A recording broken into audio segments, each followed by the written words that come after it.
Tak zdravím vás, milí študenti. Toto je druhé video zo série dôkazov.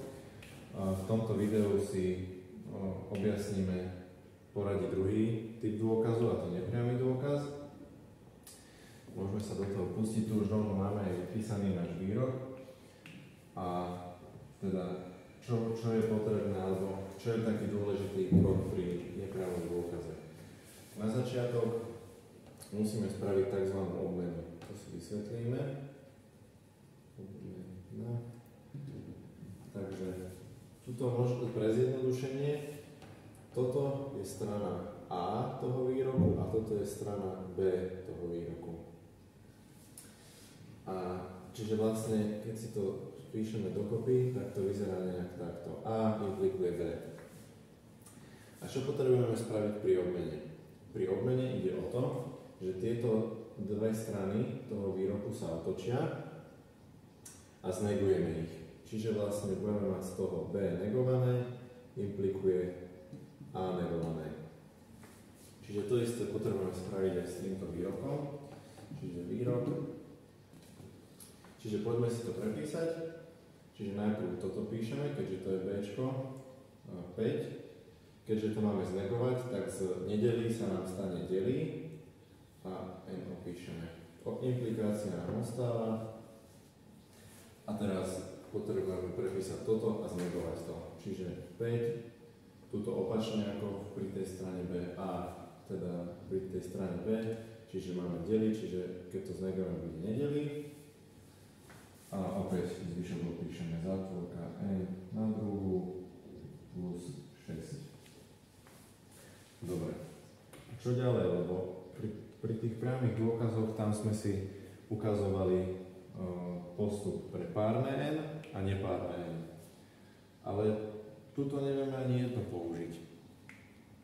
Tak opäť taká pomôcka, keď máme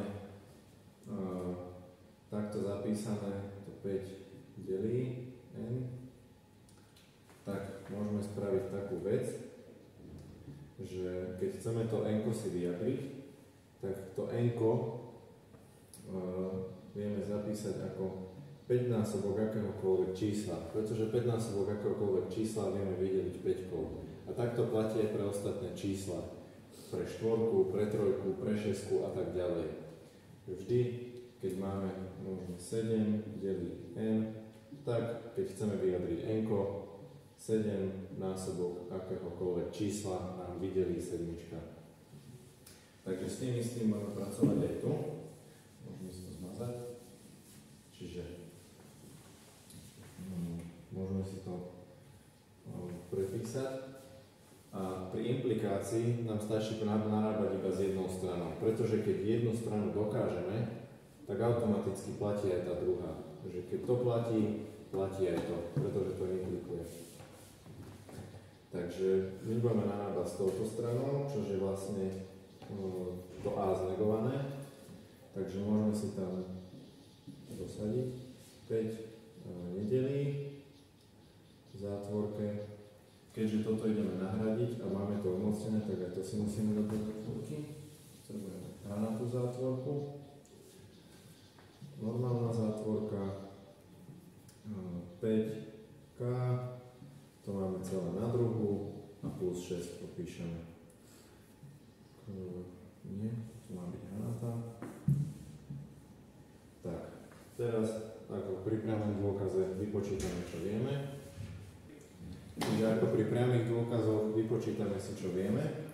Čiže keď toto umocníme, z 5 sa nám stane 25, K a K umocníme tiež, čiže na druhu plus 6. Čiže 5 nedelí a toto máme v zátvorke.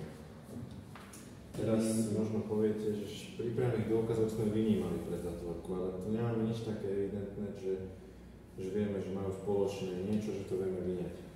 Ale vieme spraviť takú fintu, že vyjmeme si 5 pre zátvorku z tej 25-ky, čiže to bude 5 krát zátvorka.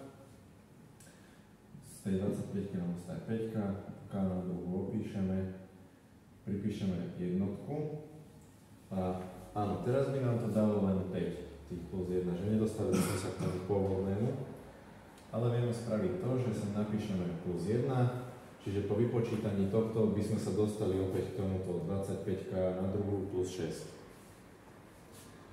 A teraz opäť máme tu 5 krát nejaký výrok plus 1, tak čo s tým? Tak ako pri priamých dôkazoch môžeme sa nahradiť písmenom P, čiže z toho nám ostane 5 krát P plus 1 a dopíšeme si tam, že 5 nedelí.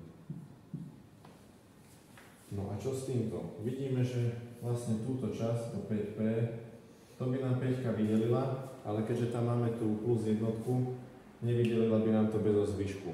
Čiže tým sme si dokázali pravdivosť toho obmeneného výroku, že naozaj tá 5 nám nevydeli tento výrok, ak 5 dokáže vydeliť samotné n.